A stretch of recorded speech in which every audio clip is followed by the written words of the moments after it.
The last time y'all probably saw this freshly peeled face, straight out of bed, 2-3 months ago, boom, just like that, I dropped 10 pounds. No, 15 pounds. I think I was like 145. I'm like 130 now.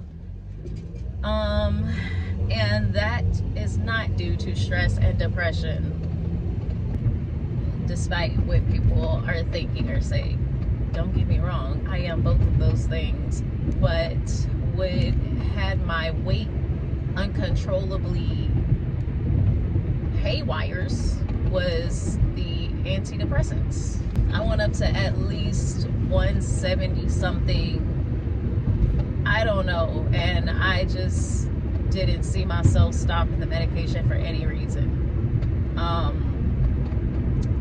But I'm glad I did. So I usually do mental health updates every now and then. I definitely haven't done one in a long time, so here is going to be my mental health update. Okay, I'm about to make a laugh. Who know that those things will literally transform your whole body.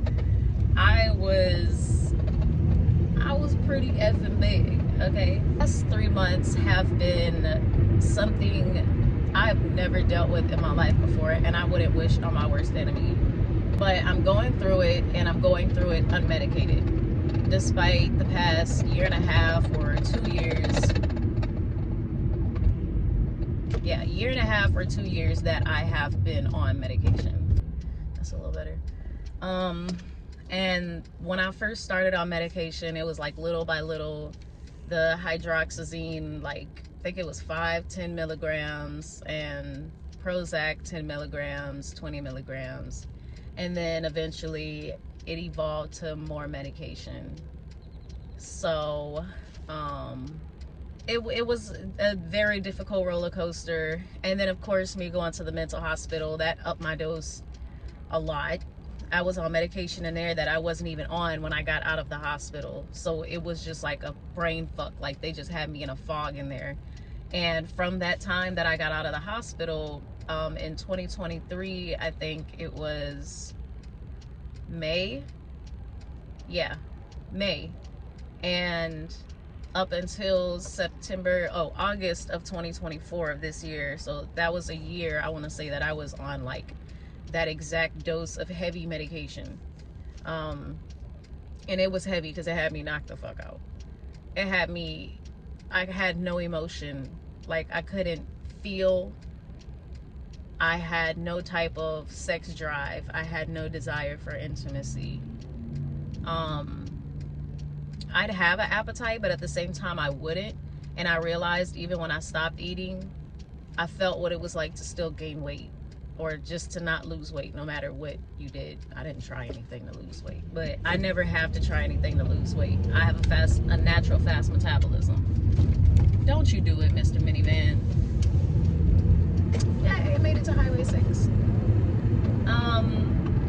So at the time that I was taking the medication, I felt like I needed it at first, especially in the beginning when I first put myself out there to seek help from a psychiatrist. I felt like I really needed this because my life isn't working properly, because I'm just not wired, just all the things that happened to me in life. And somebody else in my ear was also telling me that, you know, I needed it. So transforming from 2023 to 2024, when I would feel like I didn't need it, or I didn't want to take it, just I would always be reminded, per se, that I do need to take my medication, in ways that, like, I would end up in situations where I couldn't control my anger, or I couldn't control my emotions, or when it was really, when you're getting off of medication like that, you don't just snap back into regular after you stop taking the medication. It takes time. The same amount of time it takes for your body to regulate the medication. When you start taking medication, it just doesn't work, and you're just like, oh, I'm just not thinking because the medication is working properly. Like, no. The side effects to medication, though, And when I say medication, I mean bipolar medication, because that is the medication I was prescribed. Anxiety, depression, and mood stabilizers to stabilize my mood. Not bad bipolar, but I want to say normal people bipolar, but kind of not normal people bipolar. Like, I was having ups and downs of I wanted to unalive myself. I was having ups and downs of I love my life and I'm just so happy to be here, and I just don't know how God could put me in such a position where I'm so blessed. And then boom, next thing you know, I didn't believe in anything, any type of religion. I didn't believe in any type of love, happy endings.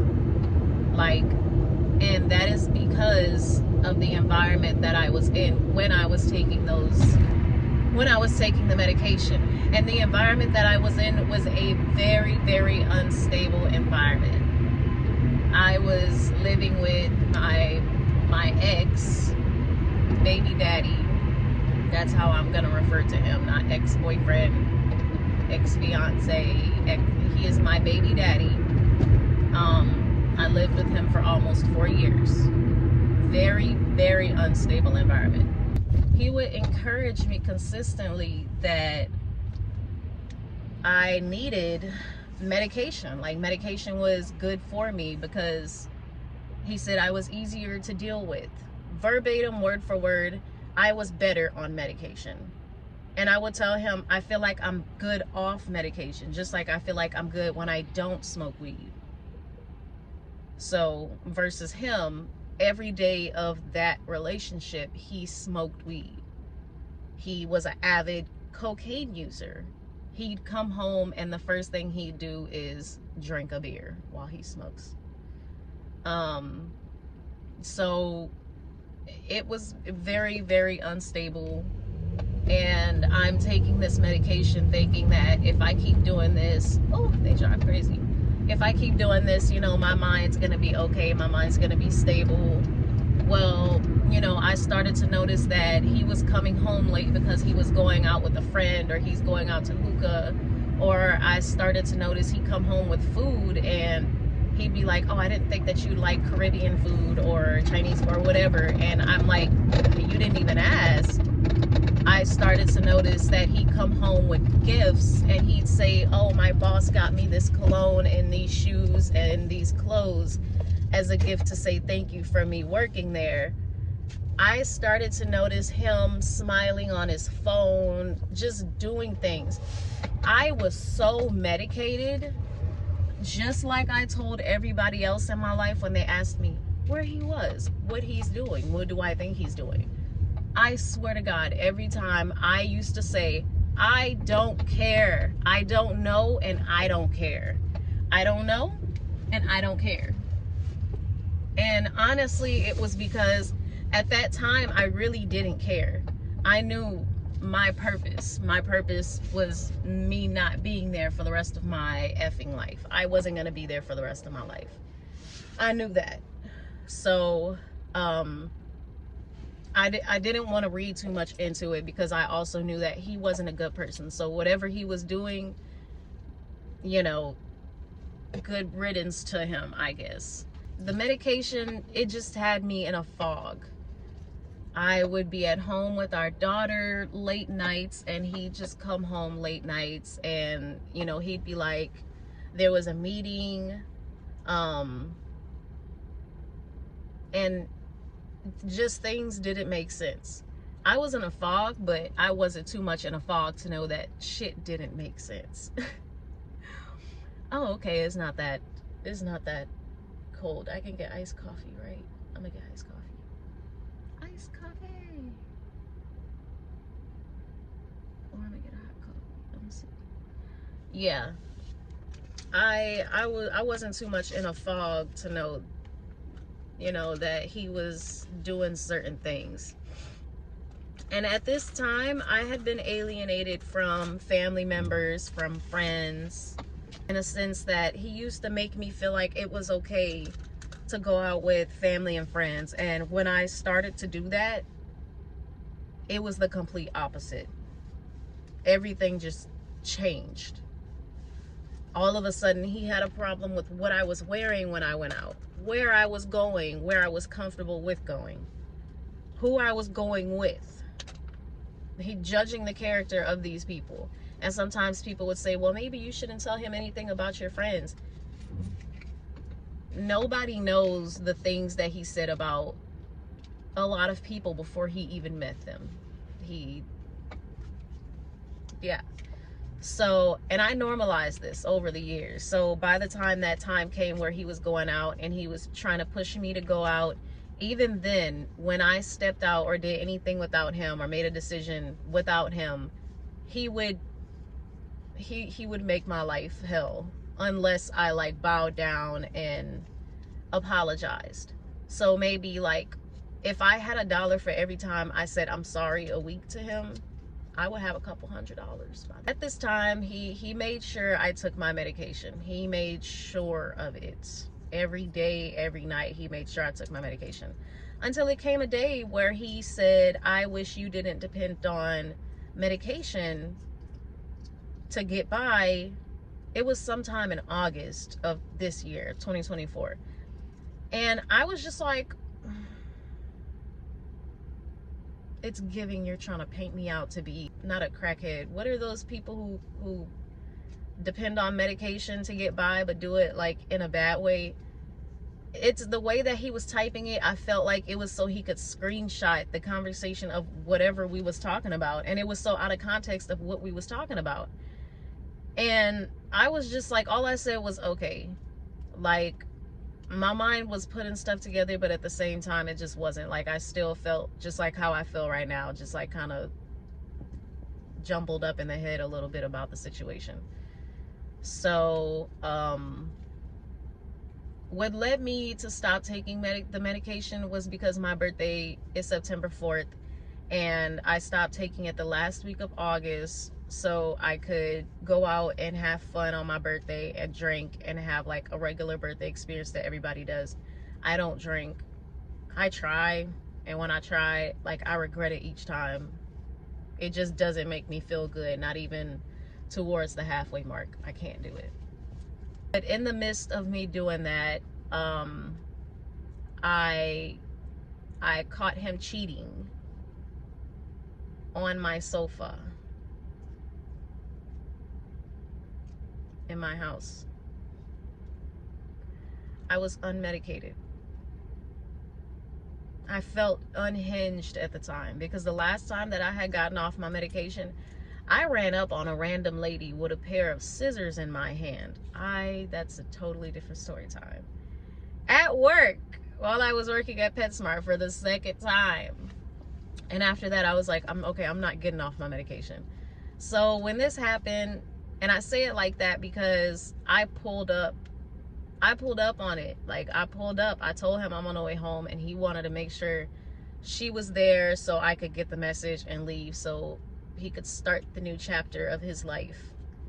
And within 2 months, he married her. And of course, starting a family with her. And a lot of people would tell me, like, oh my goodness, you're so strong for this. How are you doing this? How are you going through this? And yada, yada, yada. And I'm just like,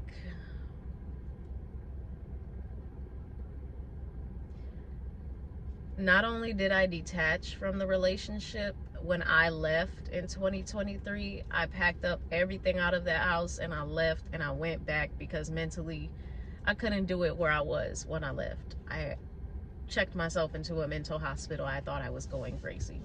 Okay, all right. They're just taking their time here. I don't regret stopping my medication because I feel like if I was on my medication, it probably was a different outcome. I feel like everything does happen for a reason. And for me to be off medication, I feel like I was able to see it a lot clearly. I was off the medication for a week, so I still felt it in my system. I still felt like that sense of calm. I felt no sense of urgency. Like, I pulled up, they were outside, he kissed her, gave her whatever, and I just watched I didn't take my seatbelt off. I was just waiting to pull into the driveway, but a car was coming. So I backed up so she could pull out and drive off. And he went inside to cover up the cum stains on my sofa. It's not my sofa anymore. I left it. Yeah, to cover up the cum stains on the sofa that he had left. Yes, cum stains. Like, I think I cried a little bit, but not as much as I thought I would. I didn't cry until a month later. Like, shit really starts to hit around the holidays. Because after that situation, I chose to abandon ship on relationships for now. While the person I was with for almost 4 years, it's about 3.5 years, anything having to do with committing to somebody else until I feel like I am mentally ready to do so. Because I've never done that. Each time that I've gotten into a relationship, it's with baggage. And I always felt like, you know, I could just put that aside and just put this relationship first and just move on. Statistically speaking, that doesn't work for anybody. And it turns out terrible in many ways. It turns out terrible in oh so many ways. I'm trying something new. I am putting all of my little hope and faith that I have left into actually believing in something that's real. And instead of me seeking any type of vengeance due to my pain and my hurt and my suffering and trauma, I'm literally letting go and letting God handle and take care of it. Because the things that I went through, and for me to just walk away and let go, and that was never like me. I was always the type to fuck some shit up because I was angry all the time. And being angry only got me surrounded or in relations with the same kind of people.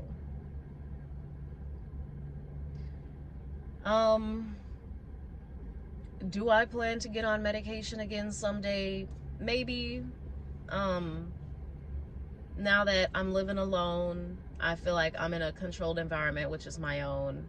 I may start in small, but the thing about medication, it's just really iffy. So I'll keep you guys updated on that. But I am at work. Oh, I feel like I got punched in the eye last night. And I'll keep y'all updated on my mental health journey. Because right now, it's me against the world.